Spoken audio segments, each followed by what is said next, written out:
When you stop seeking, when the restless grasping of the mind quiets, something miraculous begins to unfold. The stillness that has forever been waiting beneath the noise begins to reveal itself. It is not that you find peace, but rather that peace finds you, because it was never lost. The searching self, forever reaching, forever striving, has only been chasing shadows of its own making. In surrender, the illusion dissolves, and you discover that all you had ever sought has always been within you. To surrender is not to give up, but to give over, to release the insistence that life must bend to your will. It is a sacred yielding, a trust that the invisible presence which sustains the stars and moves the tides also sustains and moves you. The moment you cease struggling to control life, life begins to flow through you with effortless grace. You find yourself guided, not by thought, but by quiet intuition, a wisdom that whispers softly from within the silence. There comes a point when one realizes that the seeking itself is the barrier. Each desire, each ambition, however noble, carries within it the assumption of lack. The more we seek, the more we affirm that we do not yet possess. But in surrender, that veil of lack is lifted. You rest in the awareness that all that is necessary for your growth, peace, and fulfillment is already established in the infinite. It unfolds, not through effort, but through receptivity. When you stop seeking and begin to surrender, life ceases to be a problem to be solved and becomes a mystery to be lived. You begin to feel the rhythm of divine order in all things, the perfection even in what once seemed imperfect. You stop asking for signs and begin to see that every moment is a sign. You cease demanding answers and discover that the very silence of your heart is the answer itself. Surrender does not make you weak. It reveals your true strength, the strength that comes from union with that which is beyond all limitation.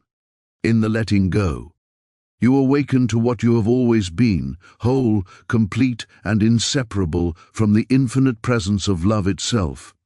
And in that holy stillness you realize that there was never anything to seek, for the seeker was already the sought. True peace emerges in stillness, not in seeking. When the mind stops its endless searching and striving, the innate peace that has always been present begins to surface. The act of seeking itself hides the stillness that already exists within. Surrender is an act of trust, not defeat. Letting go does not mean giving up control. It means placing trust in the invisible order of life. Through surrender, one aligns with the divine rhythm that naturally guides all creation. Seeking implies lack. Surrender reveals wholeness. Every pursuit carries the hidden assumption that something is missing. When one surrenders, the illusion of lack dissolves, revealing the infinite completeness that has always been there. Life becomes effortless. When you stop forcing it in surrender, life ceases to be a problem to solve and becomes a living mystery to experience. Instead of striving for answers, one begins to see meaning and perfection in every moment. The seeker and the sought are one. The final revelation of surrender is the recognition that what you were searching for has always been your own true nature.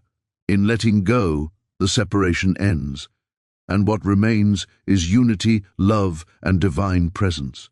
When you stop seeking, a deep and profound silence begins to emerge from within, one that was always present but long overshadowed by the noise of searching. The human heart, restless and uncertain, has been taught to believe that peace lies somewhere beyond the horizon, that if only we search hard enough, study deeply enough, or pray earnestly enough, we will find what we seek.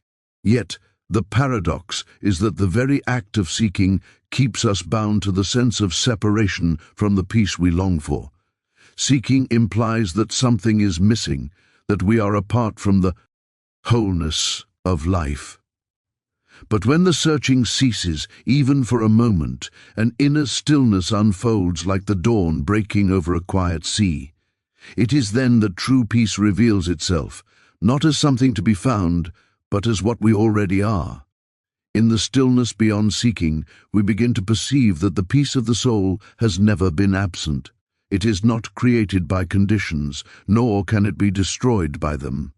It was never dependent on circumstance, achievement, or understanding. This peace does not come and go. Rather, it is eternal, ever-present, beneath the turbulence of thought and emotion. The mind, in its endless movement, seeks to define, explain, and control life. But peace cannot be reached by a moving mind. It is only known when the mind rests.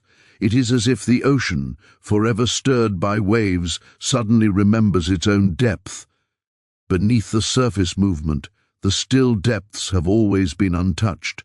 As long as we continue to seek, we live in anticipation of a future fulfillment. We project happiness outward, believing that the next revelation, the next practice, or the next experience will complete us. Yet, the moment we stop running toward peace, we begin to sense that it was never a destination. It is not discovered through pursuit, but through presence. When the seeking falls away, even briefly, something extraordinary happens. Awareness becomes luminous, open, and vast. It no longer chases after meaning, it is meaning itself. This is the sacred shift, from effort to ease, from searching to simply being. Stopping the search does not mean apathy or neglect. It means entering a deeper level of awareness, where we no longer try to manufacture peace with thought or willpower. It is the recognition that peace is not a product of control, but the natural fragrance of a quiet mind. This is why the mystics have always spoken of stillness as the gateway to divine reality. In stillness, the boundaries between the seeker and the sought dissolve. The mind, which once chased. Enlightenment as an object now becomes the field in which enlightenment is revealed. When the noise of seeking subsides, life becomes simple again. We begin to hear the soft hum of existence, the subtle pulse of life that was drowned out by the clamor of effort. The present moment ceases to be a stepping stone toward something better. It becomes enough in itself. You begin to realize that peace does not need to be attained because it cannot be lost. It is the ever-present background upon which every experience unfolds. What was once seen as absence is now felt as fullness. What was once emptiness is now radiant with quiet joy. The end of seeking is the beginning of seeing. When you are no longer striving to reach something, your eyes open to what has always been here. Every sound, every breath, every heartbeat becomes an expression of the same still presence. It is not that you become peaceful, it is that you realize you are peace. The search that consumed so much energy was only a movement away from yourself, and in surrendering that movement, you return home. In this homecoming there is no effort, no striving, no attainment, only the serene awareness of being itself. To surrender is to enter the sacred rhythm of life, the effortless flow that has been guiding the stars, the seasons, and the beating of your heart since before you were born. It is the quiet recognition that you are not the doer, but the vessel through which divine intelligence expresses itself. So long as we cling to control, to the belief that we must push, strive, and wrestle our way through existence, we remain in resistance to the greater order that is already at work. The ego, with all its good intentions, insists that it knows what should happen, when it should happen, and how it should unfold. Yet, every insistence is a subtle declaration of distrust in the infinite wisdom that governs life. True surrender, therefore, is not defeat, it is faith in its purest form. It is saying to the unseen, "Power, you lead, and I will follow." In surrender, the burden of control begins to dissolve. You no longer have to hold the world on your shoulders, because you finally recognize it was never yours to hold. The mind relaxes, the heart opens, and you find yourself being carried by a current far more graceful than anything you could have planned. Life, which once felt heavy and uncertain, becomes a living dance of trust. You begin to see that the same intelligence that guides the bird in flight and the river to the sea also moves through you. Every step, every pause, every detour has meaning. What once appeared as chaos now reveals its hidden order. Surrender is not resignation, it is participation in harmony. It does not mean you stop acting or caring, it means that your actions now flow from alignment rather than anxiety. The surrendered soul still moves, still speaks, still creates, but no longer from fear or compulsion. The energy behind each motion is transformed from striving to allowing. You become the instrument rather than the player, and through you, life plays its perfect melody. The difference is profound. In control, you struggle to make things happen. In surrender, things happen through you. This yielding to the higher will requires courage, for the mind has been conditioned to believe that control equals safety. But in truth, control is the very source of fear, because it is built on the illusion of separation. When you surrender, you realize that you are not separate from the divine intelligence, you are an expression of it.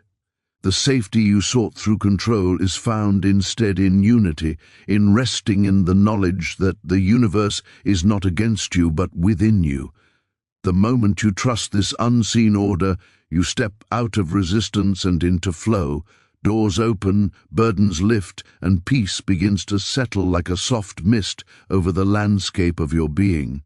Surrender is a return to humility, the recognition that the finite mind cannot comprehend the infinite. When you stop insisting on your way, space is created for grace to enter. Life becomes your teacher, and every event, pleasant or painful, is seen as part of a larger unfolding. Even the delays, the losses, the uncertainties carry within them a hidden perfection. In this awareness, you no longer fight what is, you meet it with openness. The heart learns to say yes to life, and that simple yes transforms everything. The effort to control gives way to acceptance, and acceptance gives birth to freedom. Through surrender, you begin to live in harmony with the unseen rhythm that sustains all creation. You stop swimming upstream against the current of divine order and allow yourself to be carried by it. There is no longer the strain of pushing, only the quiet strength of trust. And in that trust, something extraordinary happens. You discover that life has always known where to take you. The path you once tried so hard to shape unfolds naturally beneath your feet, guided not by your will, but by the wisdom of the infinite moving through you. Every act of seeking begins with a whisper of dissatisfaction, a quiet sense that something is missing. The mind says, when I attain this, when I achieve that, when I finally become what I wish to be, then I will be whole. Yet this very longing for completion blinds us to the truth that wholeness has never been absent. Seeking implies lack, and lack is an illusion born from forgetting our own divine origin. The moment we reach outward for fulfillment, we have already turned away from the infinite completeness within. The heart that surrenders stops trying to fill its emptiness with effort and begins to recognize that it was never empty to begin with. It is only when the grasping ceases that the fullness of being is revealed. To live in constant seeking is to live as though we are forever incomplete. The world encourages this pursuit, telling us that happiness lies in achievement, relationships, possessions, or understanding. We chase after peace through religion, knowledge, success, or love, believing that each new attainment will close the gap between what we are and what we long to be. But every attainment only deepens the illusion, for the satisfaction fades and the search begins again. It is not because what we found was false, but because we sought it as though it were separate from ourselves. True peace can never be gained by the seeker, because the seeker itself is the barrier. In surrender, this restless movement comes to stillness, and we awaken to the radiant wholeness that has always been present beneath the layers of striving. When you surrender, the illusion of lack dissolves like mist under the morning sun. You stop living from the idea that something must be added to you or that something must be taken away for you to be free. Instead, you begin to perceive life as a continuous unfolding of the infinite whole. In this awareness, there is nothing to gain and nothing to lose, only the joy of being. The sense of incompleteness that once haunted you was never real. It was the shadow cast by forgetting your own divine nature. When the mind releases its grasping, it no longer measures itself against what it lacks, but rests in the knowing that it already is what it has been seeking. The paradox of surrender is that by giving up the pursuit of wholeness, you experience wholeness for the first time. The peace you once thought had to be earned through struggle or devotion reveals itself as the very essence of your being. It is not a reward, it is your nature. You discover that you are not a fragment trying to rejoin the whole. You are the whole expressing itself as a fragment for a moment in time. The wave does not need to seek the ocean. It is the ocean in movement. So it is with you. The moment you surrender the illusion of separation, you realize that you were never apart from the divine source that gives you life. To surrender is to live from fullness rather than from need. It is a quiet inner shift from I must have to I already am. From that space, life becomes a gift rather than a transaction. You no longer approach the world as a beggar asking for completion, but as a giver overflowing with what cannot be contained. The actions that flow from this state are not driven by desire or fear, but by the spontaneous expression of love. You become a conduit for grace, allowing the infinite to pour itself through you into the world. There is a great serenity in knowing that nothing essential is ever missing. The heart at rest in surrender does not chase, compare, or demand. It simply abides in the awareness that it is whole, now and forever. The journey ends not when you have acquired enough or achieved enough, but when you awaken to the truth that you were never lacking. Wholeness was not something to be found at the end of the path. It was the ground upon which you walked all along. When you stop forcing life to conform to your expectations, something extraordinary begins to happen. The struggle that once filled your days gives way to a gentle rhythm, a natural unfolding that carries you forward without effort. Life was never meant to be wrestled into submission. It was meant to be allowed, experienced, and trusted. The compulsion to control arises from fear, the fear that if we do not push, things will fall apart, or that without our effort, we will be left behind. But the truth is, the more we push, the more resistance we create. The more we demand, the less we receive. Life's true harmony reveals itself only when we cease to interfere with its flow. In surrendering the need to force outcomes, we enter a state of grace where everything begins to align with effortless precision. To live without force is not to become passive or indifferent. It is to move in harmony with a deeper current that already knows the way. When the wind blows through the trees, they do not resist it. They bend, they yield, they dance. Their strength lies in their flexibility. So it is with the human spirit. The one who bends to life, who allows it to shape and guide them, discovers an inner power far greater than the will of the mind.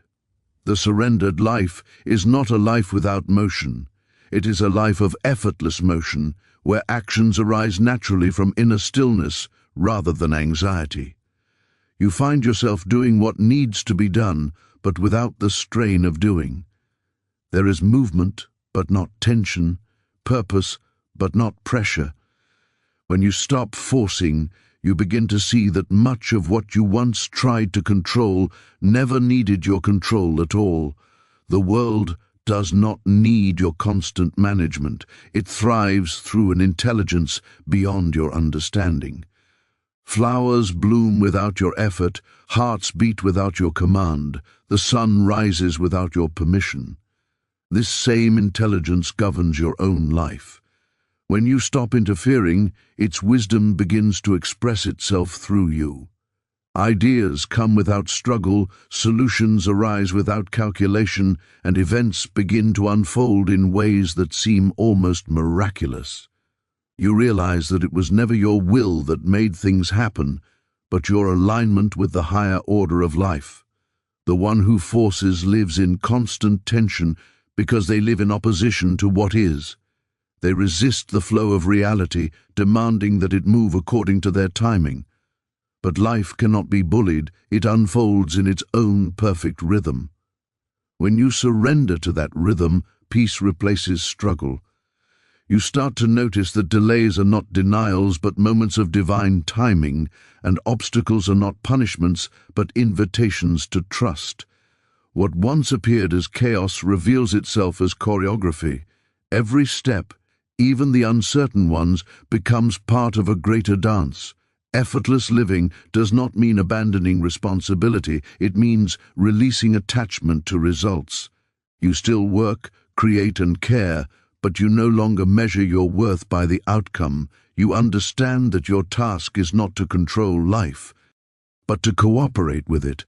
The smallest action taken from alignment with this inner harmony carries more power than 1,000 acts born from fear or willpower. When you act from peace, peace flows into what you do. When you act from struggle, struggle echoes through every result. The difference is not in the action itself, but in the consciousness behind it. As the habit of forcing fades, a quiet confidence takes its place. You no longer fear uncertainty because you have learned to trust the unseen order beneath all appearances. The need to rush disappears, replaced by the assurance that everything arrives in its appointed time. Life becomes a series of unfolding moments, each one perfect in its own way. You stop searching for perfection because you begin to see that perfection was always present, in the pauses, in the stillness, and even in the seeming imperfections. When you cease forcing, you become aligned with the natural grace of existence, and life, in return, moves through you with ease, beauty, and unshakable peace. There comes a moment on the spiritual path when the great paradox reveals itself. The seeker and the sought are not two. All the prayers, meditations, and questions that seem to lead outward turn inward, and the circle closes upon itself. The one who searched for truth discovers that it was never hidden. The one who sought peace realizes it was never absent. What you have been chasing was not out there in some distant place, it was the essence of your own being. The separation was only a dream woven by the mind, a mirage created by the belief that you are apart from what you long for. In the moment of surrender, that illusion dissolves, and what remains is an awareness so vast, so still, that it cannot be described, only lived. The search itself was never wrong, it was part of the unfolding. The longing that propelled you forward was the call of the infinite within, guiding you back to itself. Every question, every disappointment, every desire was a step along the spiral that returns you home. Yet, when you arrive, you see that you never truly left. The distance between you and the divine was imagined. It was a veil of thought, not of truth.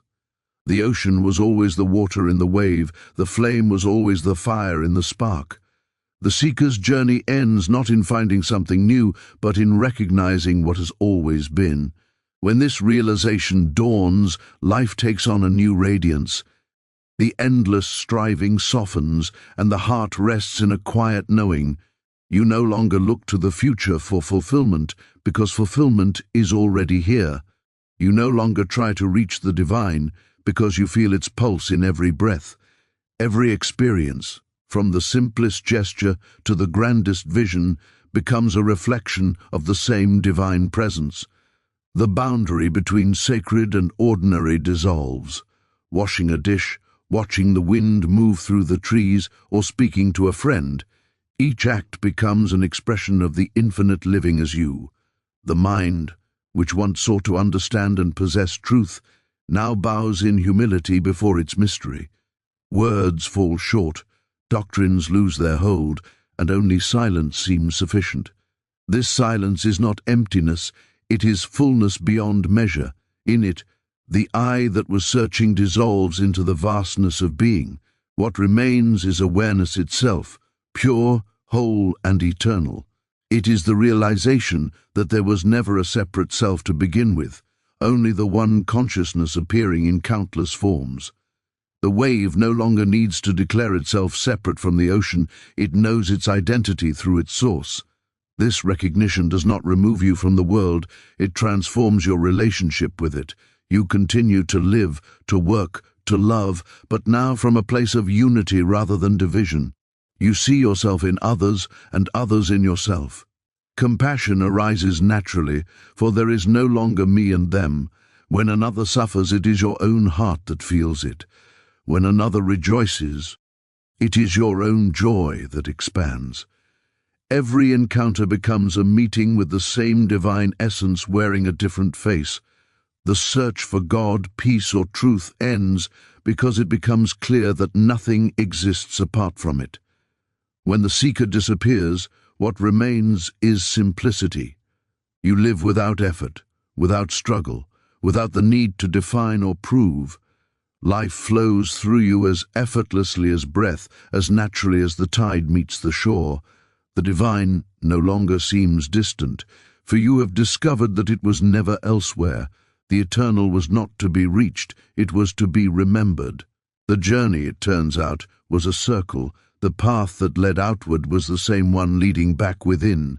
And now, in this quiet realization, you rest in the stillness of what has always been true. The seeker and the sought are one, and you have finally come home to yourself. And so, when the seeking ends and surrender begins, life reveals its hidden perfection. What once felt like struggle becomes flow, what once seemed distant becomes near, and what once appeared separate is seen as one. In the quiet surrender of the heart, you awaken to the realization that nothing was ever missing, nothing was ever broken, and nothing was ever apart from the infinite. The peace you searched for was the very ground beneath your feet, the love you longed for was the essence of your own being. When you finally release the need to control, to reach, to become, you discover that you already are what you were seeking all along, whole, complete, and forever held in the gentle embrace of divine presence. Before you abandon your spiritual journey forever, let me share what happened to Joel Goldsmith in that quiet hotel room in 1928. He was dying from tuberculosis. Doctors had given up completely, and his faith was utterly shattered. But in that moment of complete surrender and hopelessness, something extraordinary occurred that changed everything he believed about God, healing, and the very nature of reality itself. What Joel discovered wasn't another prayer technique, positive thinking method, or spiritual practice to add to his collection. It was a fundamental shift in consciousness that instantly transformed his dying body into perfect health. This wasn't gradual improvement over months or years. Within just a few hours, his lungs were completely clear, his fever was gone, and his life was totally restored through pure spiritual realization. The secret Joel uncovered that night became the foundation for thousands of documented healings worldwide over the next 4 decades. Students who learned this principle experienced miraculous recoveries from terminal illnesses, financial disasters, and broken relationships. But here's what makes this different from everything else you've tried before in your spiritual search and study. This wasn't another technique to practice or method to master. It was recognition of what had always been true, but hidden from ordinary human perception. Joel realized that every prayer, affirmation, and spiritual technique he had learned was actually working against him by reinforcing the very separation it claimed to heal. Joel realized that every prayer, affirmation, and spiritual technique he had learned was actually working against him in the most fundamental way.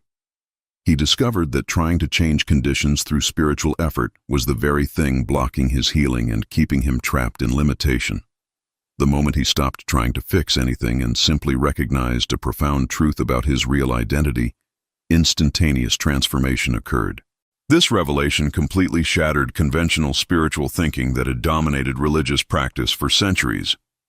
Joel saw that most people pray to God as if God were separate from them, begging for healing as if they were disconnected from divine power.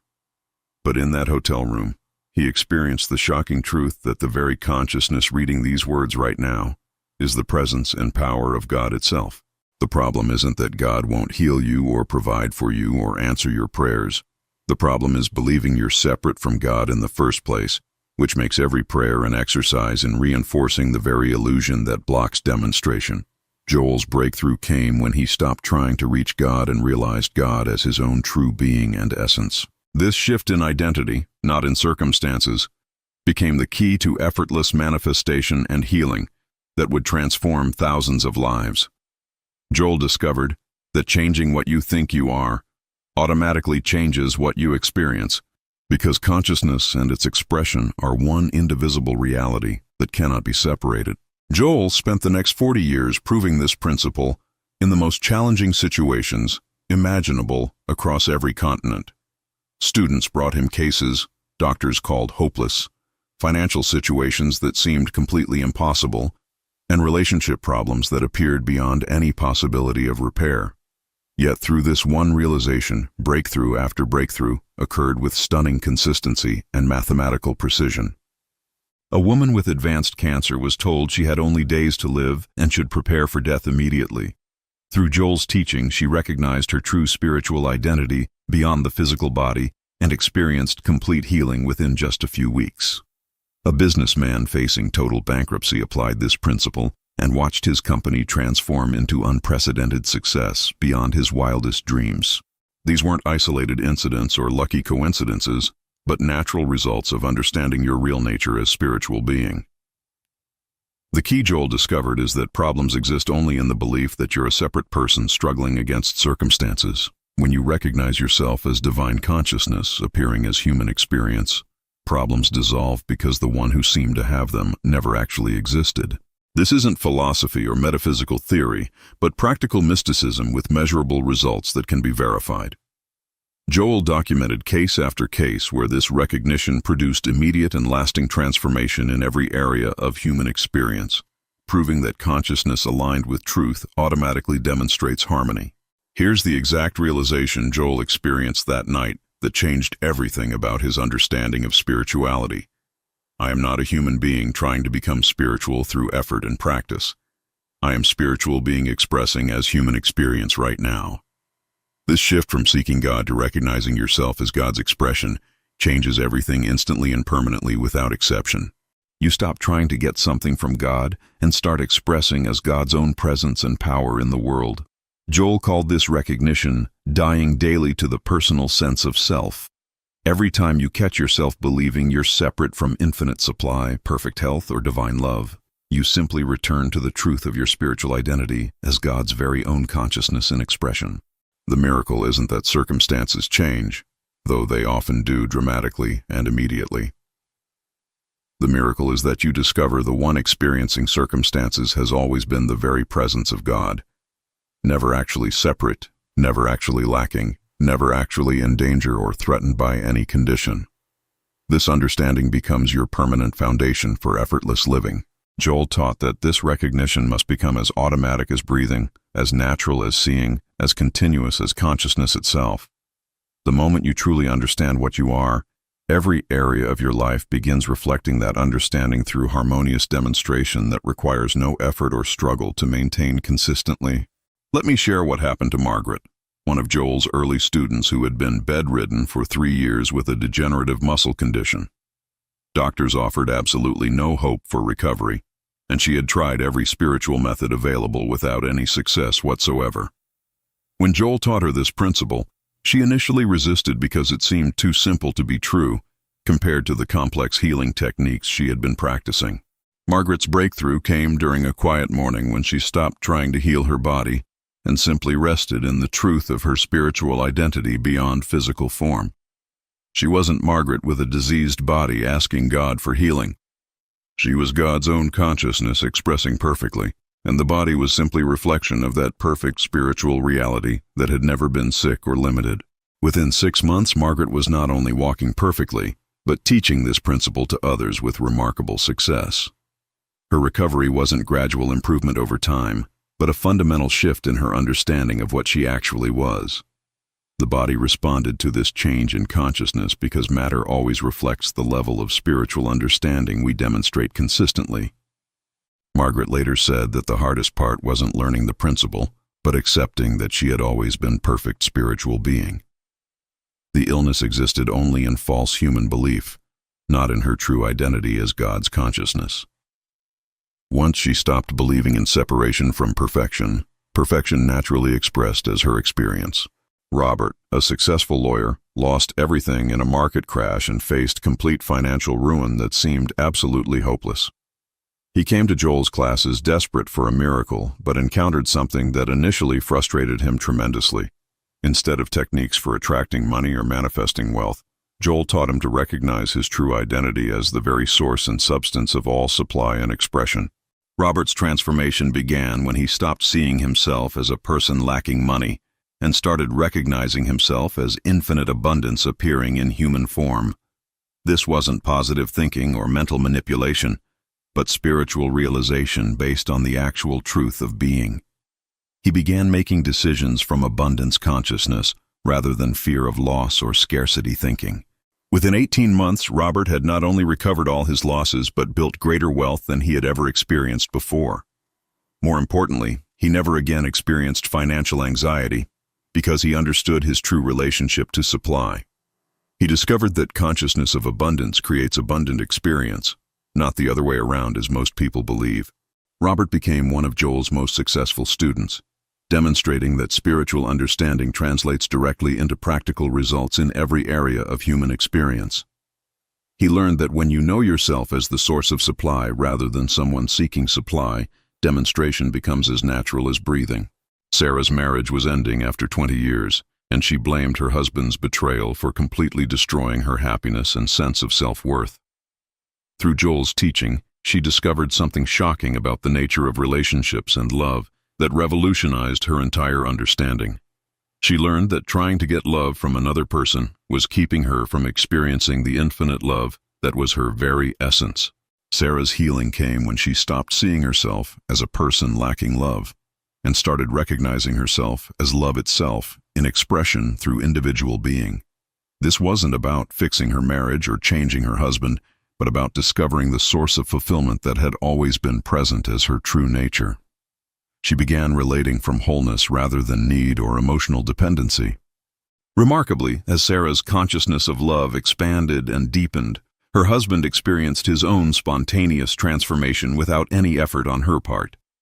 Their marriage not only healed completely but became deeper and more fulfilling than ever before. Sarah learned that changing her understanding of herself automatically transformed every relationship because she was no longer seeking completion from others. Sarah discovered that love is not something you get from relationships, but something you are that expresses through relationships. When you know yourself as love, every person in your experience reflects that love back to you because consciousness and its reflection are one indivisible reality that cannot be separated. These stories aren't exceptional cases or rare miracles, but natural results when you understand Joel's core teaching about the nature of identity. The principle works because it's based on the actual structure of reality, not human wishful thinking or positive mental attitude. You are not a limited person trying to demonstrate unlimited good. You are unlimited good expressing as apparently limited human experience. Every healing, every demonstration, every transformation occurs through the same recognition. You are divine consciousness appearing as individual being, never separate from the infinite perfection that is your true nature. Problems exist only in false human belief, not in spiritual reality where you actually live and move and have your being as God's very own expression. If these transformation stories inspire you to discover your own spiritual identity, like this video to help others find these life-changing teachings, subscribe for more Joel Goldsmith wisdom that transforms lives, and comment sharing which healing journey resonated most deeply with your heart. Beyond the core realization, Joel taught specific practices to deepen this understanding in daily life and make it practical for ordinary human experience. The first is what he called spiritual treatment, but not the kind you might expect from traditional religious practice. This isn't asking God to change conditions, but recognizing the truth about what already exists in spiritual reality right now in this moment. When faced with any challenge, instead of trying to solve it from the human level through effort and struggle, you pause and recognize, God doesn't know this problem because God only knows perfection. Since I am God's consciousness in expression, this problem exists only in false human belief, not in my true spiritual reality where only harmony can exist. This recognition dissolves the foundation that seemed to support the problem in the first place. Joel discovered that problems persist because we acknowledge them as real and then try to overcome them through human effort. But when you recognize that infinite perfection is the only reality and you are that reality in expression, problems are revealed as false appearances that dissolve naturally. The key is consistency in this recognition, rather than intensity of effort. Joel taught that small, frequent acknowledgments of spiritual truth create more lasting transformation than occasional dramatic spiritual experiences, followed by return to human limitation thinking and problem-focused consciousness. Another powerful technique Joel taught is called dying to material sense throughout your daily experience. Throughout your day, catch yourself believing you're a material body subject to physical laws, a person with limited resources, or someone who can be hurt by external circumstances. Each time, gently return to recognizing your spiritual identity as God's consciousness in expression. This isn't denying human experience or pretending problems don't exist, but seeing them correctly from spiritual perspective. You're not a mortal being occasionally having spiritual moments during prayer or meditation. You're a spiritual being eternally expressing in what appears as human form.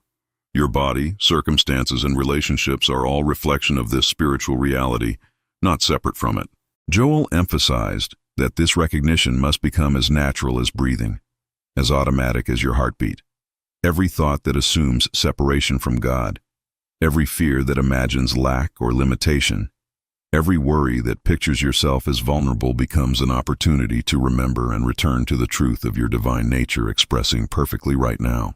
The goal isn't to eliminate human experience, but to see it from such a high level of spiritual understanding that it harmonizes naturally without struggle. When consciousness is established in truth, truth expresses automatically through every aspect of your experience without exception. Joel also taught the practice of standing porter at the door of thought as essential spiritual discipline. Since consciousness creates experience, guarding your consciousness from false beliefs becomes the most practical activity you can engage in for transforming your life. This isn't positive thinking, but spiritual discernment based on what's actually true about God and your relationship to God.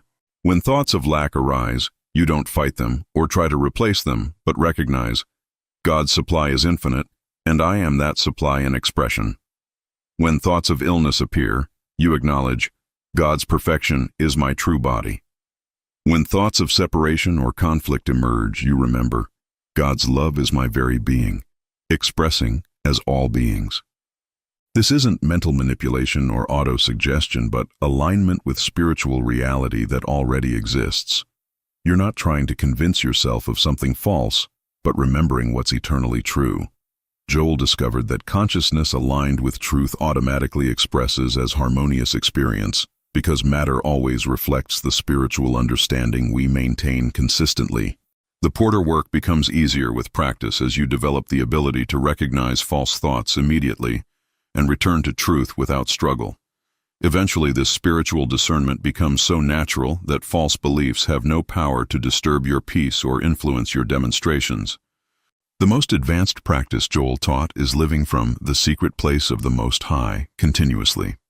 This means conducting your entire life from the recognition that you are divine consciousness, appearing as human experience, not a human being occasionally connecting with divine consciousness through prayer or meditation sessions.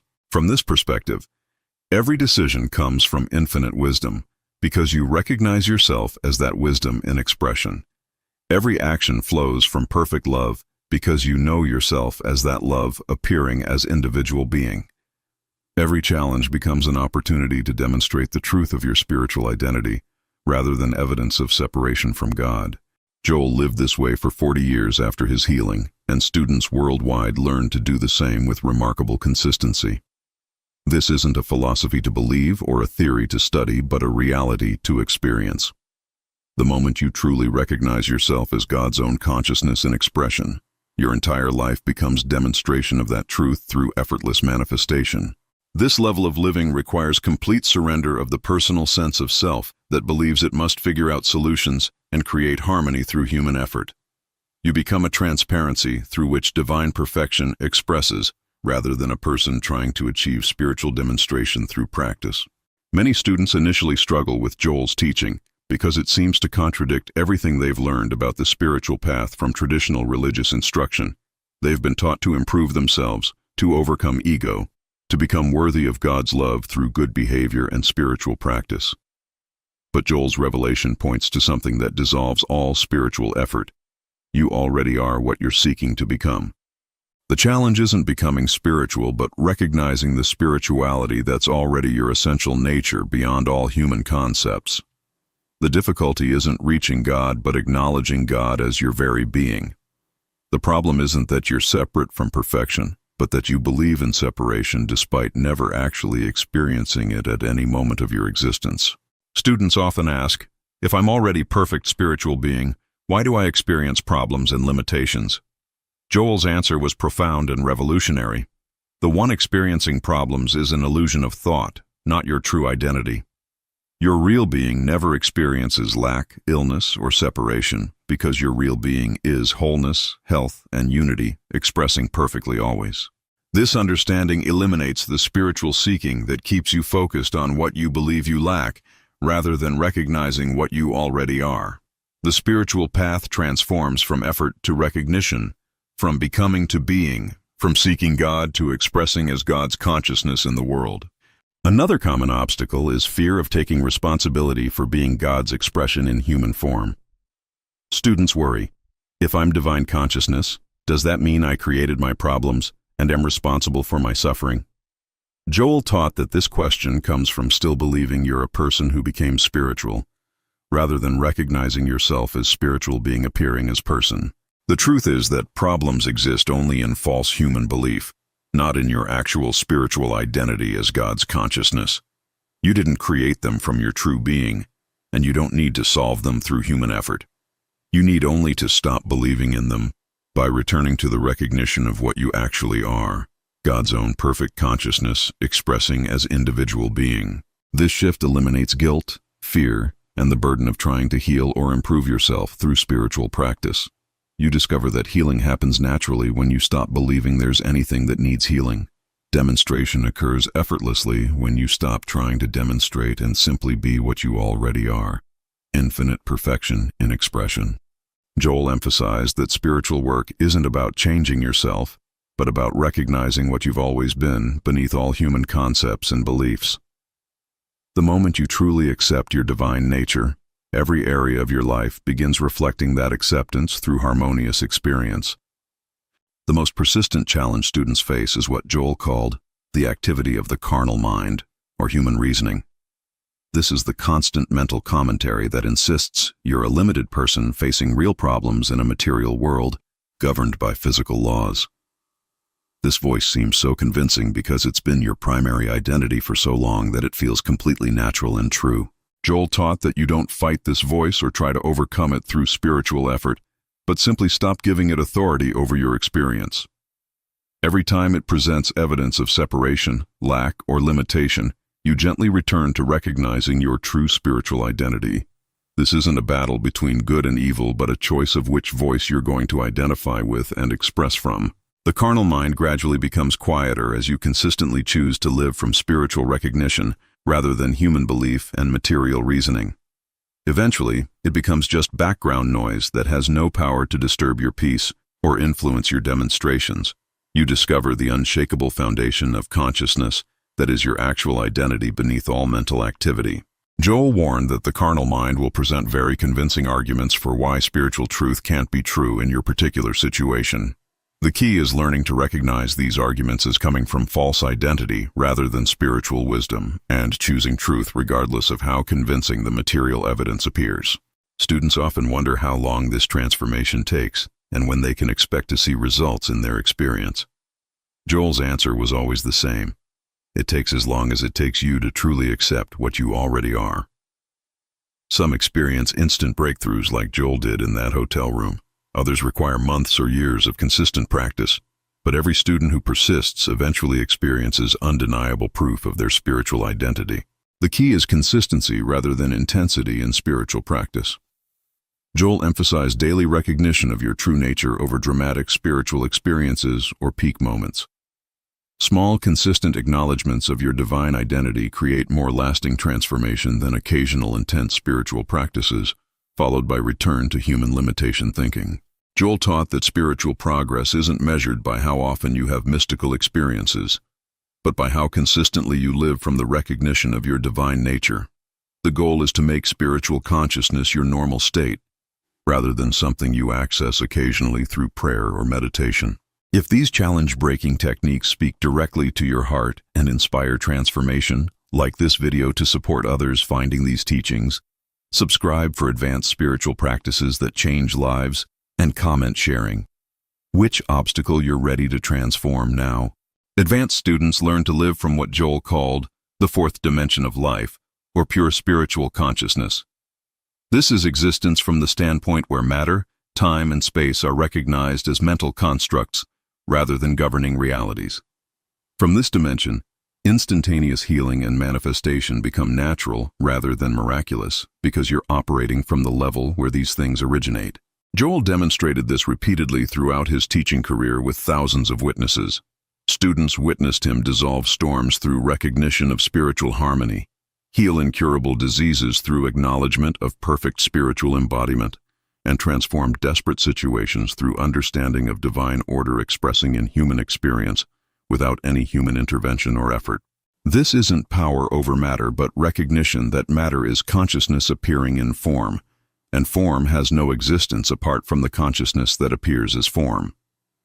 When consciousness changes through spiritual understanding, form automatically reflects that change because consciousness and its expression are one indivisible reality that cannot be separated or opposed.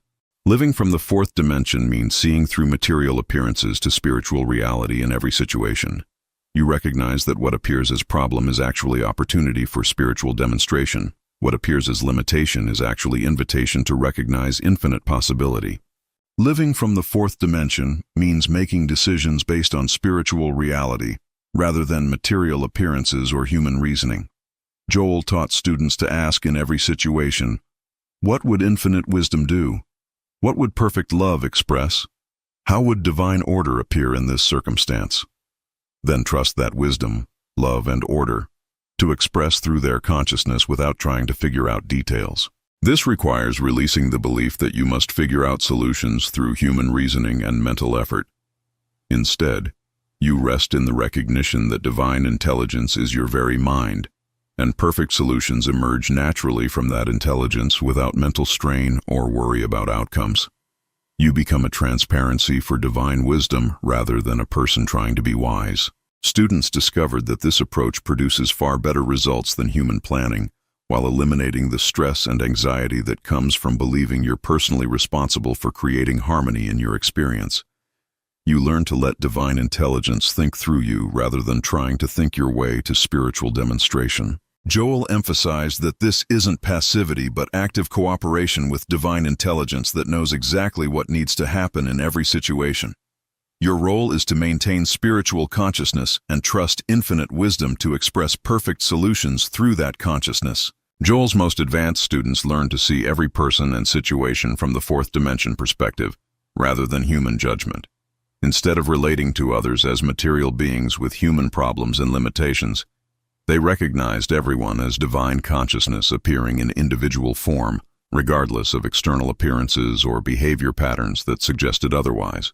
This recognition transforms all relationships from human interaction to spiritual communion where you're relating to the Christ presence in everyone. You stop trying to change others and start seeing the divine nature that is their true identity. Remarkably, this shift in your perception often triggers transformation in others because you're relating to their highest spiritual nature rather than their temporary human condition. Joel taught that this is the ultimate healing work, seeing spiritual perfection everywhere, acknowledging divine presence in everyone, and recognizing God's expression in every situation regardless of appearances.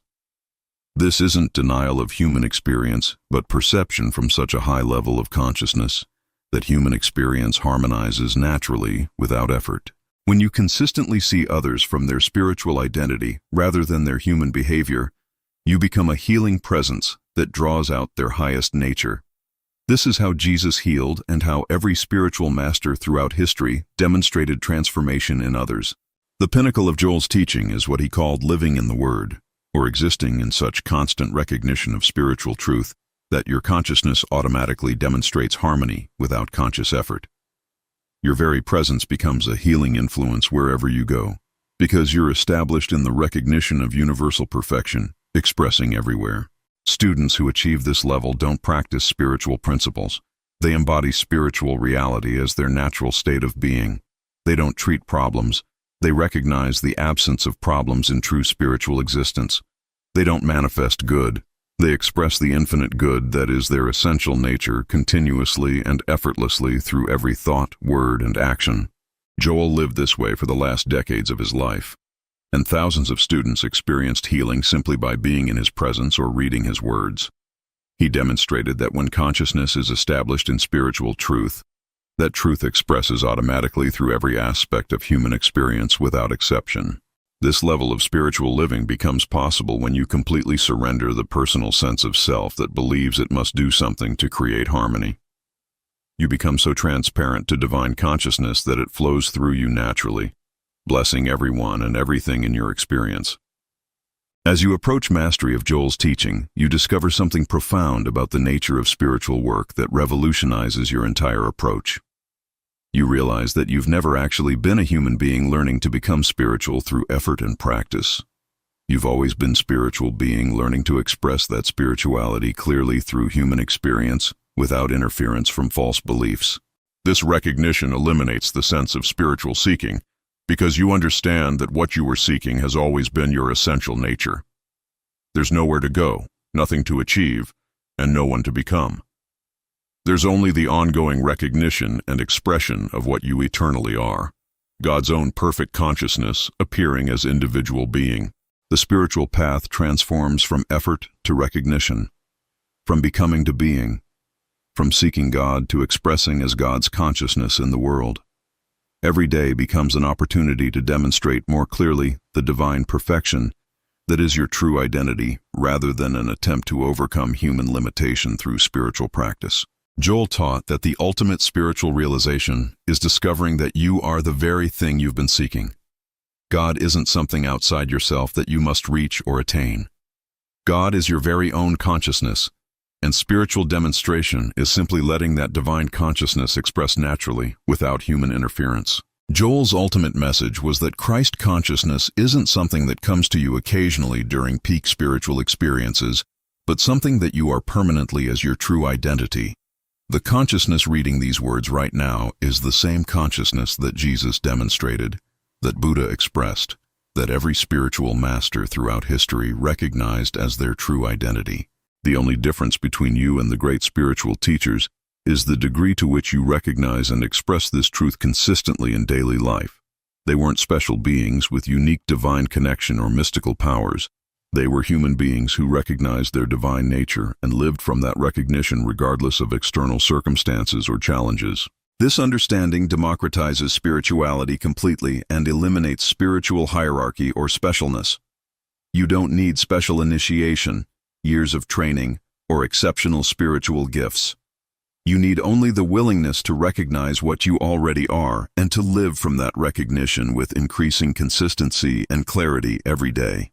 Joel proved that any person willing to accept their divine nature can demonstrate the same healing, supply, and harmony that characterized the lives of history's greatest spiritual teachers. The Christ is not a person, but consciousness, and that consciousness is equally present as every individual being. The practical result of Joel's teaching is a life of effortless harmony where problems dissolve before they fully form, where supply appears before you recognize the need, where healing occurs naturally because there's never been anything that needed healing, and your true spiritual identity is God's perfect expression. This isn't a fantasy or spiritual ideal, but the natural expression of consciousness aligned with truth about its own nature.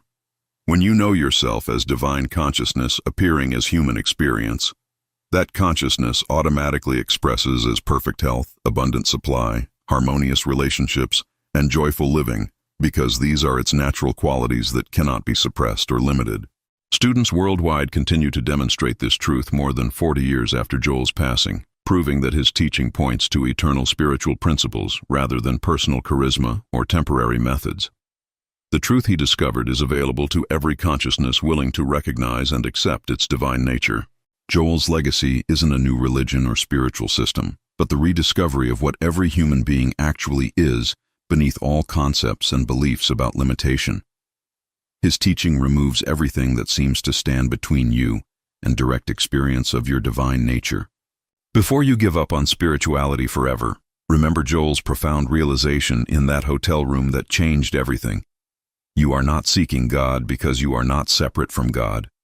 You are God's own consciousness appearing as individual being, expressing perfectly in every moment, regardless of external appearances or temporary human conditions that suggest otherwise. This recognition doesn't require faith, belief, or spiritual effort to make it true. It requires only the willingness to stop believing in separation and to acknowledge what has always been true. You are divine being having a human experience, not human being occasionally connecting with divine presence through prayer or spiritual practice. The moment you truly accept this truth about yourself, every area of your life begins reflecting that acceptance through harmonious demonstration. You discover that you are the very presence and power you've been seeking, and that everything you need for perfect living is already established in consciousness as your divine inheritance. If your spiritual understanding has expanded through these Joel Goldsmith secrets and you're ready to live from your true identity, like this video to help others discover their divine nature, subscribe for more transformative teachings that change lives, and comment "I am transformed" to confirm your commitment to living from spiritual truth. My friends, as we gather together in this moment of quiet, let us lay aside all the noise that fills the world, the arguments, the debates, the fears, and the many opinions that claim to speak for truth. In recent times, you may have noticed a great deal being said about something called Christ consciousness. Some voices declare that it is the highest truth mankind can know. Others insist that it is deception, an error, perhaps even an attempt to replace God with human imagination. And so the world begins once again to divide itself, not over truth, but over the words that attempt to point toward truth. But here, in the atmosphere of spiritual contemplation, let us come to a different realization. We are not gathered to defend a phrase, nor to fight for a concept, nor to correct the opinions of the world. We are here for one sacred purpose: to touch, to feel, and to know the living presence that Jesus revealed and that every mystic throughout the ages has experienced within the silent depths of their own being. When Jesus spoke of the Christ, he did not speak of a theory. He spoke of a presence. He spoke of a light. He spoke of a spiritual identity that does not belong to one man alone, but that expresses itself as the life of every individual who turns inward and recognizes the source of their being. You see, the moment we become entangled in arguments about names and definitions, we lose sight of the very presence those words were meant to reveal. Some say this teaching is false, and others say this teaching is new. But truth is neither false nor new. Truth is, the Christ is not a movement, a trend, or a doctrine. It is the eternal nature of God expressed. And whether we use the phrase Christ consciousness or never utter those words once in our lifetime, the truth itself does not change. It is the same yesterday, today, and forever. And it exists not as an idea in the mind, but as a living reality in the depth of spiritual awareness. So let us begin here, not with controversy, not with reaction, but with recognition. Let us open ourselves to the possibility that behind every argument about Christ, behind the fears and the claims and the counterclaims, there is a presence, silent, infinite, indivisible, waiting to be acknowledged. And as we proceed together, I ask you to do only this. Do not listen with the mind that seeks to agree or disagree. Listen with that deeper sense within you, which knows truth by its own light. For what we explore today is not a concept to be debated, but a reality to be realized. And in that realization, all fear dissolves, all confusion is quieted, and only the one remains. Now let us go a little deeper, and let us do so gently, without haste. For when we approach spiritual truth with hurry, we approach it with the mind, and the mind can only interpret what it already knows. Spiritual truth must be received in stillness, in openness, in that inner listening where the presence itself imparts its own meaning. The great misunderstanding surrounding what is called Christ consciousness arises from this very point. Men try to understand spiritual reality with the human mind, and the human mind, being finite, can only seize upon words, not the essence to which the words point. So one person hears the word Christ and immediately thinks of theology. Another hears the word consciousness and thinks of psychology or philosophy. And between these two interpretations, the living spirit is lost. But you see, words are never truth. Words are symbols. They are shadows of something far greater than any language can carry.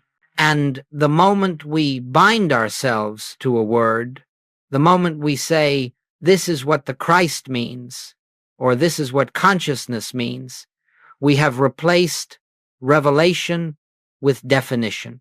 We have chosen the letter over the spirit. You remember Paul's profound statement, the letter killeth, but the spirit giveth life. Why does the letter kill? Because the letter becomes a barrier to the inner realization. Once the mind believes it knows truth, it stops seeking truth. But when the heart is open, when it says, Father, reveal thyself, then the living activity of spirit begins its work, and understanding flows without effort. The misunderstanding, then, does not lie in the phrase Christ consciousness. The misunderstanding lies in the approach, in the attempt to grasp that which is infinite with that which is limited. When we approach this teaching with the mind, we argue. When we approach it with the spirit, we behold. And this is what I would have you see. It is not the word Christ that brings confusion. It is not the word consciousness. It is the absence of inner realization behind the word. When two people use the same term but speak from different levels of awareness, one from intellect, one from spirit, they will never agree, not because one is right and the other is wrong, but because they are speaking from different states of being. Truth is known only in the state of consciousness that can receive it. So let us not react to words. Let us not fear them, nor cling to them, nor make them sacred. Instead, let us turn inward and ask, what is the reality behind this expression? What is the spirit trying to reveal? For when the spirit reveals itself, the word becomes transparent, and only the presence remains. And when the presence is known, all debate ends, not by victory, but by dissolution. As we move forward, let us look with compassion upon the fears that arise whenever spiritual truth begins to break through the crust of human belief. It is natural that when the light appears, the shadows seem to lengthen. But remember this, the shadow has no substance of its own. It is merely the appearance created when the mind turns away from the light of its own being. Many sincere individuals fear the phrase Christ consciousness because they believe it seeks to replace God with man, or to elevate the human ego to some divine status. Others fear it because they think it diminishes the uniqueness of Jesus, or that it invites deception, or that it opens the door to pride and spiritual confusion. And let us not dismiss these fears. They arise from deep devotion, deep longing, deep sincerity. But sincerity without spiritual discernment always produces anxiety because it clings to form rather than essence. Let us then look at these fears for what they are, not signs of truth, but signs of separation. Fear always has one root, the belief that we stand apart from God, that we must protect ourselves from error, from illusion, from darkness. Yet how can that be so if God truly is the light of our being? How can the presence that formed us, that sustains us, that lives its own life as our life, how can that presence ever be threatened by an idea or a phrase? You see, spiritual fear is nothing more than the mind attempting to guard its own boundaries. It hears a term it cannot understand, and immediately it contracts. But truth is never known through contraction. Truth is known through openness. It is known in the stillness where the Spirit itself whispers, "Fear not, it is I." If a teaching is false, the Spirit within us reveals its falsity not through fear, but through quiet clarity. And if a teaching is true, the Spirit reveals its truth not through excitement or emotion, but through inner peace. Fear plays no part in the activity of God. So when someone hears the phrase Christ consciousness and feels fear, the fear does not come from the presence. The fear comes from the belief that Christ is something external, something fragile, something that can be distorted by human thought. But Christ is not fragile. Christ is not dependent upon our understanding or our protection. Christ is the living expression of God, the I am that never leaves us nor forsakes us. Let us then release these fears, not by argument, not by force, but by recognizing that the Christ can never be threatened by the human mind. The human mind cannot add to it, nor can it take away from it. The Christ stands as pure spiritual identity, untouched by human interpretation. When you rest in this realization, fear dissolves, not because the outer world becomes safer, but because you discover that your safety never depended upon the world at all. It depended upon the presence, and that presence is your very being. Now, before we enter the true understanding of this subject, it is necessary to clear away the misconceptions that have gathered around it. For if we attempt to build upon a foundation of confusion, the structure will not stand. So let us take a moment to look directly at what the world calls Christ consciousness, and to understand not what it is, but what it is not. Only then can the true nature of the Christ be revealed in its purity. First, Christ consciousness is not the human ego declaring itself divine. The personal I, with all its desires, fears, ambitions, and insecurities, is never the Christ. The Christ does not arise from human will, nor is it something a person can attain by discipline, effort, or self-affirmation. The moment the personal self tries to claim divinity, it creates the very deception so many people fear. For the human self has no capacity to be divine. It has no life of its own. It is but a shadow, a temporary appearance upon the screen of consciousness. Second, Christ consciousness is not self-improvement. It is not a newer, stronger, wiser version of the human mind. It is not a mystical upgrade to the personality. The Christ does not perfect the human being. It reveals the truth that the human being was never the center of existence to begin with. You cannot polish the shell and call it the pearl. The pearl is within. Third, Christ consciousness is not a technique for power or manifestation. It offers no magical abilities, no psychic gifts, no tools to manipulate the world of form. The Christ is the absence of manipulation. It is the recognition that God alone is the activity, the substance, and the law of all that appears. When you seek the Christ for power, you lose it. When you seek the Christ for truth, power is unnecessary. Fourth, Christ consciousness is not a replacement for Jesus, nor a denial of his role. Jesus was the clearest expression of Christ the world has known. But even he said, "Why callest thou me good? There is none good but one." He pointed always beyond the personal self to the Father within. To recognize Christ consciousness is not to diminish Jesus, it is to honor him by understanding the reality he embodied. Fifth, Christ consciousness is not an elite attainment reserved for a few mystics or spiritual prodigies. It is not the property of a special class of enlightened individuals. It is the birthright of every soul, for it is the reality of every soul. What makes it seem rare is not its nature, but our forgetfulness. The Christ stands at the door of consciousness in every person, but few open the door. Sixth, Christ consciousness is not a religion. It cannot be institutionalized, cannot be packaged into creeds, cannot be owned by any church or movement. It does not require adherence to any tradition. The Christ is the inner activity of God revealing itself to individual consciousness, and it transcends every boundary created by human thought. And seventh, Christ consciousness is not something new. Truth never comes into existence. Truth simply becomes recognized.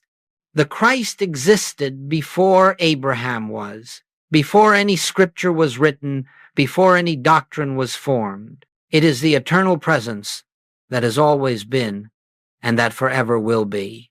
When these misunderstandings are removed, when we see what Christ consciousness is not, then a great stillness begins to form in us.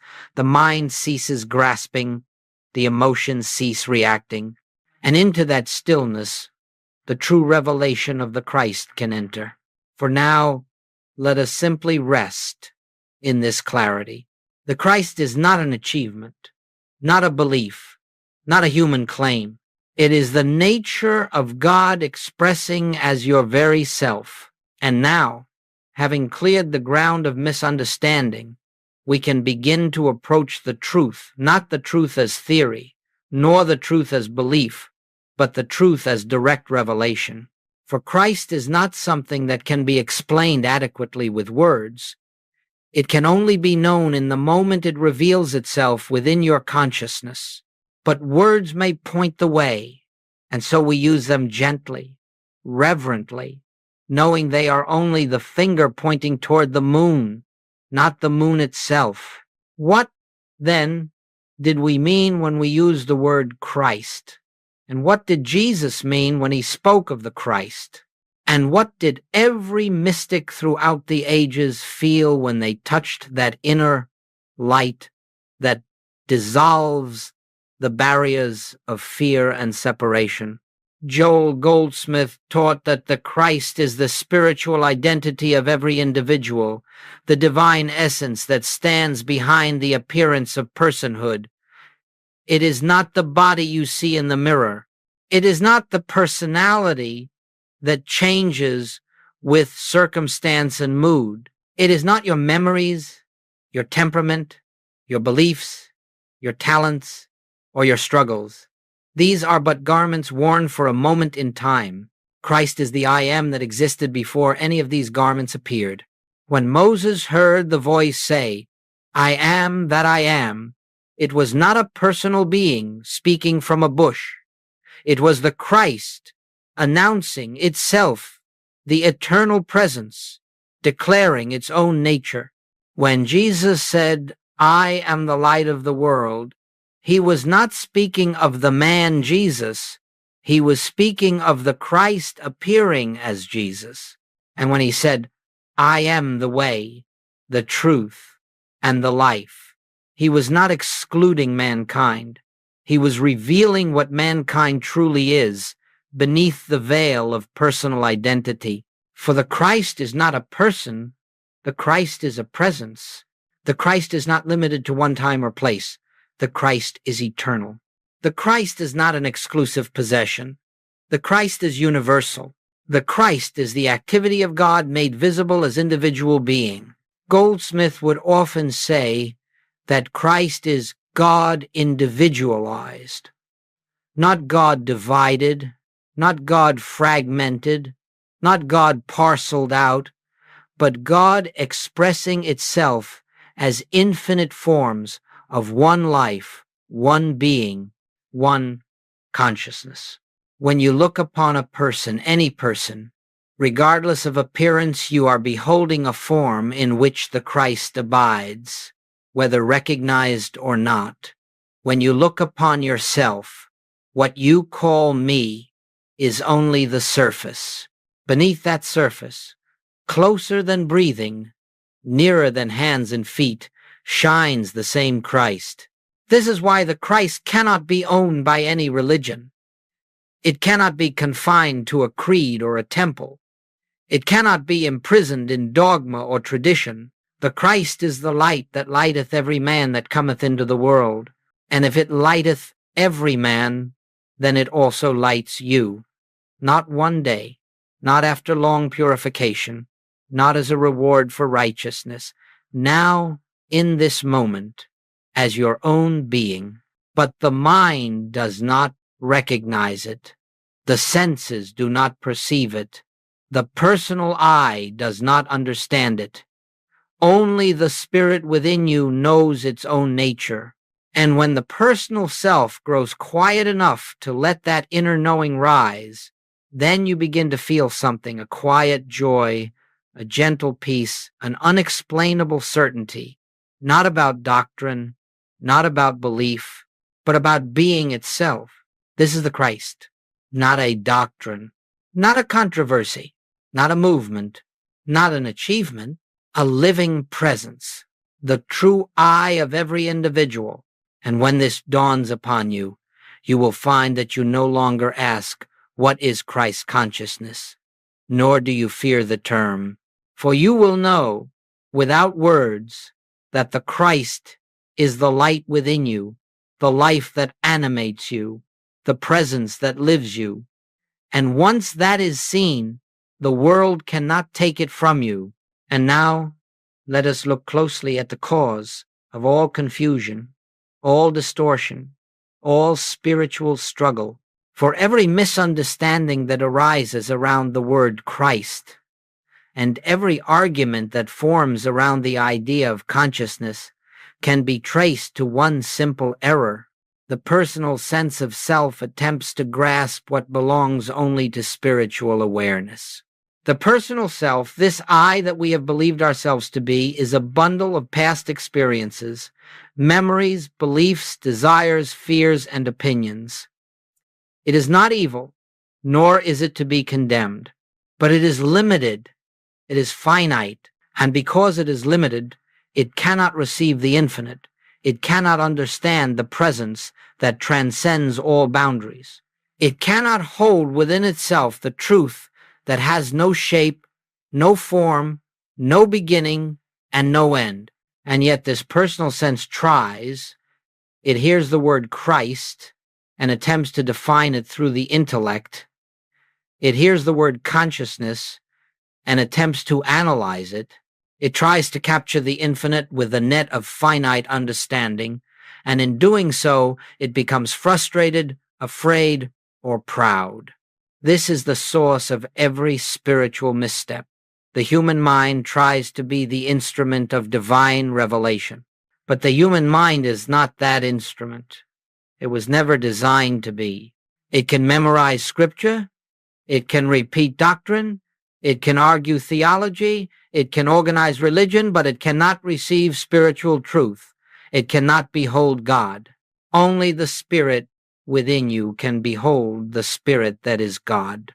Joel Goldsmith often said, the human mind is not the avenue of spiritual wisdom, and this must be understood deeply, For the moment we attempt to understand God intellectually, we create a concept of God. And a concept is not God. A concept is an image formed from the materials of the mind, memory, imagination, logic, emotion. These are shadows of truth, not truth itself. So the great error is not in using the phrase Christ consciousness. The great error is in the place from which we try to understand it. If we approach it with the mind, we create confusion. If we approach it with fear, we create resistance. If we approach it with desire, we create fantasy. But when we approach it in stillness, with no desire to grasp or to claim or to become, then the spirit itself reveals what the mind could never contain. Let us be clear. The personal I cannot awaken. The personal I cannot become divine. The personal I cannot attain Christ consciousness. It is not the human who becomes the Christ. It is the Christhood that reveals the unreality of the human. When we believe that our human self can rise into divinity, we fall into illusion. But when the human self becomes still, silent, surrendered, when it ceases striving, ceases claiming, ceases seeking, then something miraculous begins to take place. Not as an effort, but as grace. The Christ within begins to reveal itself, not as a doctrine, not as a mystical experience, but as the simple, direct awareness of being. You may notice this in moments of profound peace, when the mind rests and something deeper shines forth, or in moments when fear dissolves for no reason, or when love wells up without an object, or when life seems to flow through you without your guiding it. These are glimpses not of a human becoming divine, but of the divine revealing itself as your true nature. Therefore, the great error is not that people speak of Christ consciousness. The great error is believing that the personal self is the center of spiritual life. But when this personal sense grows quiet, when it steps aside and stops trying to understand, then the infinite becomes visible. The Christ stands revealed not as something achieved, but as something eternally present. And in that moment, without language, without concept, without argument, that the Christ was never missing, never distant, never waiting for you to reach. It has always been the I that lives itself as you. Let us now come to the turning point of the spiritual life, the moment of recognition.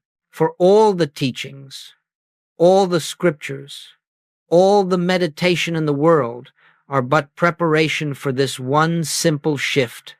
The shift from identifying yourself as a person to recognizing yourself as presence. This recognition does not come through effort. It does not come through study. It does not come because you try to understand God or try to become spiritual. It comes the moment you begin to question the identity you have assumed since childhood. It begins when you pause and ask, very quietly, who is the I that is aware right now? You may think you know the answer. You may say, I am this body, or I am this personality, or I am this mind, these emotions, these memories. But if you look just a little deeper, you will notice something remarkable. Everything you can describe about yourself is something you observe. The body appears and ages. The mind thinks and stops thinking. Emotions rise and fall. Memory fades and returns. But the one who observes all these changes does not change. That observer, silent, invisible, unchanging, is the Christ within you. When you say, I think, who is the I that notices the thought? When you say, I feel, who is the I that is aware of the feeling? When you say, I fear, who is the I that witnesses the fear arise and dissolve? And when you sit in stillness, and there is no thought, no feeling, no movement, what remains? That which remains is the presence, and that presence is the Christ. The personal self cannot make this recognition. It cannot force it, cannot will it, cannot reason its way into it. The personal self is dissolved by it. But the moment you become still enough to notice that every thought about I is not the real I, the moment the false identification slips away, there is a gentle, effortless realization. I am not this limited sense of self. I am the presence that beholds it. This is not imagination. It is not affirmation. It is not a mantra. It is pure recognition. And with that recognition comes a quiet shift. You begin to understand that the problems you believed were yours belong only to the personal sense of self, the self you are no longer identifying with. The fear, the lack, the guilt, the striving, all of these belong to the false I. They were never the burden of your true self. As you rest in this newfound awareness, even for a moment, something profound begins to occur. The grip of personal identity loosens. The urgency of human living softens. A peace that does not depend upon circumstances rises from within, and you discover that the I you thought you were, the anxious, striving, fearing self, was never you at all. It was a dream image, a shadow cast upon the surface of consciousness. But the true I, the Christ I am, is the light behind the shadow. Once this is glimpsed, even faintly, life begins to unfold differently. You no longer move from fear, but from presence. You no longer seek God as something outside of you, because you feel God as the very essence of your being. You no longer strive to fix the world, because you realize that the world that needs fixing is the world seen through the lens of personal sense. When that lens falls away, what remains is harmony, not created by you, but revealed to you. This recognition is the beginning of spiritual life. Everything before it is preparation. Everything after it is deepening. But the recognition itself, the moment you shift from person to presence, is the moment the Christ stands revealed within your own consciousness. It is the moment you awaken to what has always been true. For the Christ does not come to you. The Christ is uncovered in you. It does not descend from above. It emerges from within. It does not require your belief. It requires your surrender. When this dawns upon you not as an idea, but as experience, you know that the truth Jesus lived, the truth the mystics realized, the truth Goldsmith taught, is nothing less than the truth of your own being. Once this recognition begins to dawn, once you have even the faintest awareness that the true I of your being is not the personal self, but the infinite presence, you will notice that life starts to unfold in a new and quieter rhythm, not because you have tried to change your outer circumstances, but because something within has shifted. You are no longer living from the sense of me trying to live life. Life begins to live itself as you. This is what we mean when we say living the Christ identity. It is not a new behavior. It is not a new role you play. It is not a spiritual persona you create. It is the natural fruit that appears the moment the inner tree is recognized. The Christ is the root. Harmony is the fruit. The Christ is the light. Peace is its reflection. The Christ is the presence. Healing is its evidence. And these fruits appear without effort, without strain, without the pressure to achieve. Let us look gently at the ways this manifests. First, when you live from the Christ identity, fear begins to dissolve. Not because you work at eliminating fear, but because you no longer identify with the self that can be threatened. Fear belongs to the personal sense of life. The Christ knows nothing of it. So as you rest in the I am, fear loses its power. It has no foothold, for it no longer finds an identity in you through which to operate. Second, You discover that supply flows more naturally. You cease to look to people, jobs, circumstances, or outer channels as your source. You begin to feel deeply, quietly, that I am is supply. Not that supply comes to you, but that supply lives as you. When this is realized, the anxiety around money, opportunity, and provision gently loosens. You take whatever actions are necessary, but you are no longer driven by fear, and therefore your actions are guided rather than forced. Third, healing begins to arise without effort. This does not mean the body must always be perfect according to human standards. It means the sense of being a body with a problem softens. You recognize that the I which you are is untouched by disease, untouched by age, untouched by the conditions of matter. And as that realization deepens, many physical struggles simply dissolve in the light of truth, not because you have attempted to heal them, but because you have ceased to identify with the self that suffers from them. Fourth, relationships transform. When you recognize that Christ is your identity, you begin to recognize it as the identity of every individual regardless of their behavior. You no longer react to the mask others wear. You see behind the mask to the presence that stands there silently. This does not mean you accept harmful behavior or become passive. It means your responses become rooted in clarity, not in fear or judgment. Love arises naturally, not sentimental love, but the love that sees truth in spite of appearances. Fifth, judgment fades. Judgment is the activity of the personal self comparing one image with another. The Christ does not judge because the Christ sees only itself. As this vision opens within you, the harshness you once had toward yourself softens. The harshness you once had toward others dissolves. You begin to live in a quiet freedom, free of condemnation, free of self-attack, free of resentment. Sixth, inner peace becomes the atmosphere of your life. Not a peace that is created by silence or meditation, but a peace that flows from the realization that your being is sustained by the presence, not by human effort. When you stop trying to manage life, life manages itself. When you stop trying to understand the plan, you see the plan unfolding moment by moment as grace. And seventh, the need to argue, to defend, to explain, disappears.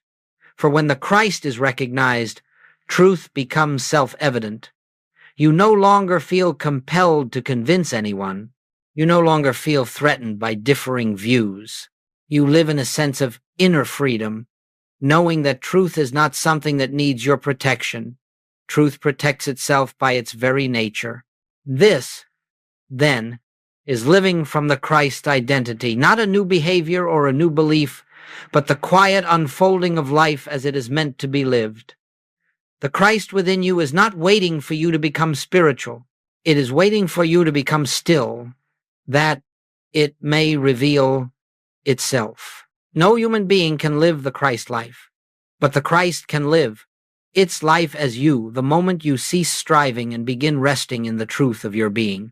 And now, as we come to the close of our time together, let us enter the deepest and most essential truth of all, that the Christ cannot be understood through speech, nor fully conveyed through teaching, nor captured by any phrase, whether praised or criticized. All that we have said here, all that has been offered in gentle explanation, is but the preparation for something infinitely more real than words. For spiritual truth is never contained in the mind. It is revealed only in the stillness of your own being. You may notice that throughout our exploration, something in you has grown quieter. Something has softened. Something has become more spacious. That is not due to the words themselves. It is due to the activity of the presence within you, responding to the recognition of its own nature. For the Christ does not lie in the future. It does not lie in intellectual understanding. It does not lie in the mastery of spiritual concepts. The Christ is the eye of you, the very light of your consciousness, awaiting nothing but your willingness to be still. If you were to forget every word spoken here and remember only this, it would be enough. The Christ is the true identity of your being. It cannot be threatened, cannot be argued, cannot be diminished, and cannot be lost. Whether the world accepts this or rejects it, whether language confuses it or clarifies it, whether beliefs support it or contradict it, none of these change the truth. The truth stands silently, eternally, as the foundation of your existence. So do not concern yourself with the questions that trouble the world. Is Christ consciousness true? Is it false? Is it a danger? Is it a deception? These questions arise only when we are still identified with the personal mind. When the Christ within you is recognized, the questions dissolve of themselves, not because you have found the correct answers, but because you have discovered that the questioner was never the real you. From this moment on, I invite you to practice only one thing. Whenever you find yourself confused, fearful, defensive, or uncertain, pause just for a breath and gently ask, who is the I experiencing this? And as you sit with that question, without hurry, without strain, without searching for an answer, you will begin to feel a subtle shift. The personal I, with all its burdens, begins to recede, and the true I, the Christ, begins to reveal itself as peace, as clarity, as presence. This revelation does not need your belief. It does not need your effort. It does not need your perfection. It needs only your willingness to be still.